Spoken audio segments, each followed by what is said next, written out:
you cannot underestimate the value of community.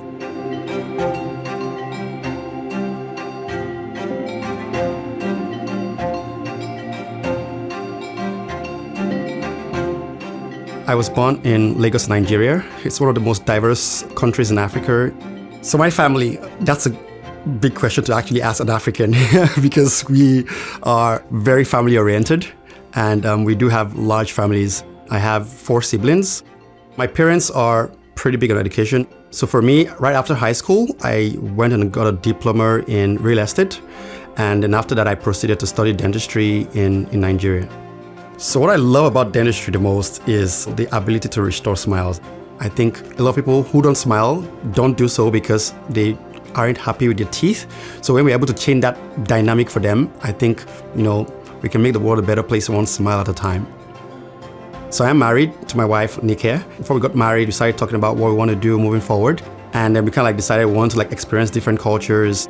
It was something that we were looking forward to have, go to a place that we could be, financially secure, be able to pursue our dreams, have equality, and those things. When we kind of did the research, were things we found out were rife in Canada. We asked a lot of questions. We did a lot of research. We decided that we wanted to make sure when we came here, we were absolutely equipped and ready for the challenges that would lie ahead. Fortunately for us, when we first moved over here, I had a brother who was living in Surrey, British Columbia. He's my eldest brother. Every time I called him and asked him for advice about Canada, he always had good things to say. So it was very easy for us to make the decision to come to British Columbia and to Surrey, actually. We loved the fact that it was a diverse area and there's a lot of parks too. Moving to Canada was, I think, and is still one of the hardest decisions we've had to take in our lives. The expectations that we had, though we expected them, they were still like a rude shock to us when we came. The language barrier was a little bit a challenge at the beginning. Then getting back into our line of work was also harder than expected. Having to go from somewhere in the middle of the food chain and then go back all the way down, that was a tough decision. I've had friends who have said, dude, what are you doing? I think that professionals might find it tough when they move over here, and I did find it tough, to be honest. Coming from Nigeria, I was a dentist for 6 years, and then, coming over here and you can't do what you really love, that was really tough to take. I feel that immigrants are a significant contributor to the factors on the labor market here in Canada.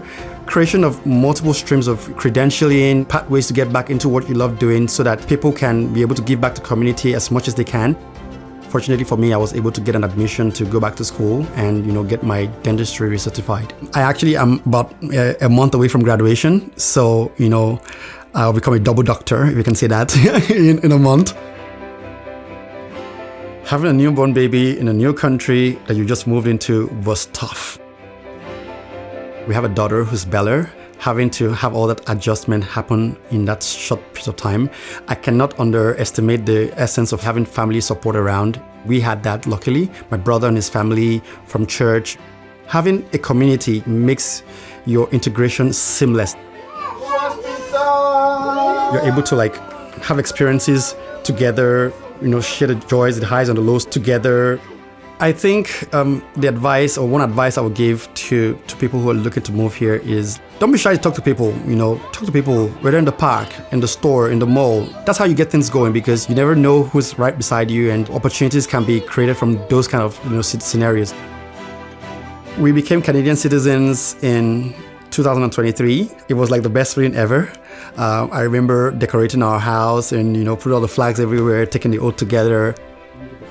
The hope we have for our daughter growing up in Canada is being able to aspire to become whatever you want to be and being able to make a part for her own self in a country that gives us so much. Now we're looking forward to the next chapter, becoming a dentist, becoming more integrated in society. And, I'm hoping that, there are people out there who are going to be inspired by this story and are able to take the next step and, that leap of faith. We'll be looking forward to having you guys in Canada.